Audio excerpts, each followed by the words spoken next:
Islam? Women in Islam, I found it in the early 90s in direct response to the rape atrocities that were happening in Bosnia at that time. And the overwhelming majority of the women who were being victimized happened to have been Muslim women. And I felt at the time that there needed to be a Muslim voice somewhere in the conversation about what was happening to Muslim women. Yeah.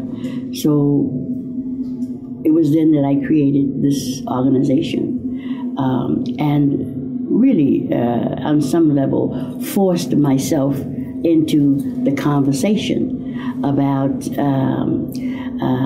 what was happening to women, who were Muslim women, how did Islam treat women, because there was and continues to be a lot of misconception about Muslim women and about how they're viewed within the Islamic religion. So I took that on